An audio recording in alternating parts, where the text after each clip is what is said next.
Well, don't know if it'll ever be this clean again. This is a brand new 2025 Factory 300 4-stroke that I just got done with Ray. I mean, we got the zero resistance throttle ZRT. That thing is super smooth. Trial Solutions levers, Ray's custom number plate, and the rest of it's just stock. I did put in an 8.0 spring, so a little heavier spring in the rear.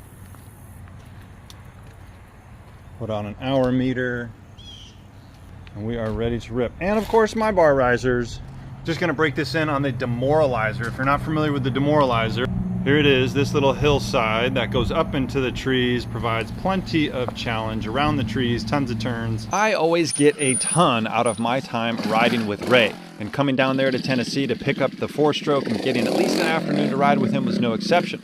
Anytime you can be successful in something, if you just add a little more camber, a little more steepness on the hillside, it becomes that much harder.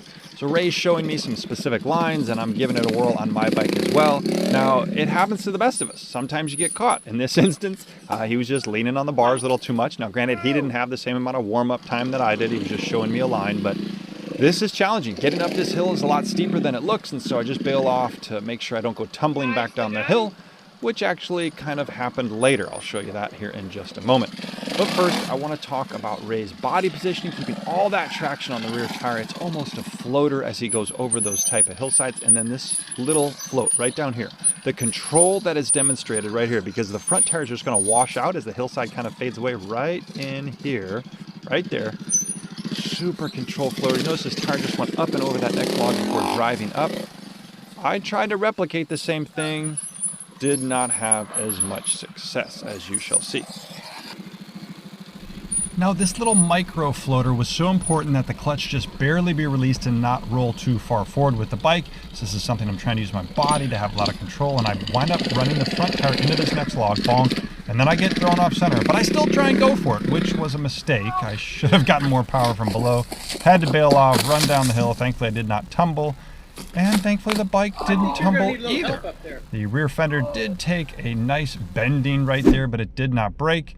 Just one more look at it. Thankfully, when you learn how to bail, then you don't get as hurt. So back on the bike, everything's where it needs to be.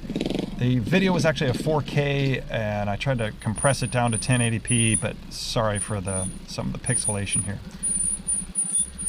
So just trying to work on getting into position, slow and controlled, and pop that clutch so that the front tire rolls just barely forward. Use good body, and now I'm going to get decent acceleration early enough on the hillside to get all the way up.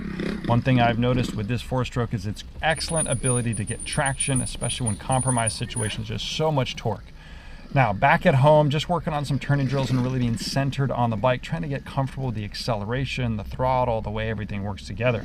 Now, if you guys have not tried these, especially on a hillside, they are tricky. One thing I want to point out here is just that in order to be centered on the bike, I want my hips directly over the pegs, which is going to require that my knees are decently bent. So you guys can see that is going to put a ton of pressure and energy. This is going to burn up those thighs. This is how you know you need to get stronger, is if you cannot hold the correct position when turning. And if you want more of these turning type drills, I have got a bunch more on the website, trialsprogression.com. Here I'm going to work through some floaters on the hillside and then actually take it up a level so it's a little bit steeper. Definitely helps to increase the camber, to challenge yourself. Still want to keep that traction on the rear tire, wading through the pegs, not pulling or pushing or leaning on those bars. Now, finally, I'm going to go ahead and work through turning downhill, which is potentially one of the more scary things, especially when you're trying to do almost a full lock turn. So keeping those hips back, weight off of the handlebars, use good rear brake control in order to assist so that you're not bouncing those front forks. Too much jostling of the front by pressing that front brake only is definitely going to make it more challenging. So good rear brake control, especially on these downhill tight turns, is important. All right, just a little play riding out on this particular hillside.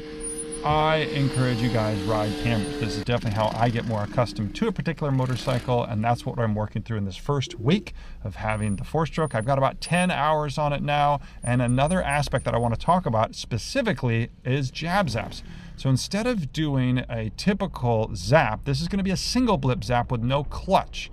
So you can see some extension there. This is a little bit of an uphill and elevated log. So Sam here doing the typical zap style where there's a distinct throttle input and clutch pop right there. And you can see myself doing it here as well. That's the zaps that I've known primarily. but Ray was teaching me about a single blip zap, and it works so well on the 4-stroke. Driving that front tire into the obstacle with throttle, then shutting off the throttle and just jumping. It simplifies things. So there's no clutch pop at all. This is all just on the throttle. If you guys want more on this type of single blip zap, which is a simplified version, I've got that in the trials curriculum as well. You guys can check that out on the website. It's a specific lesson that Ray talks through with me as he's teaching me about it.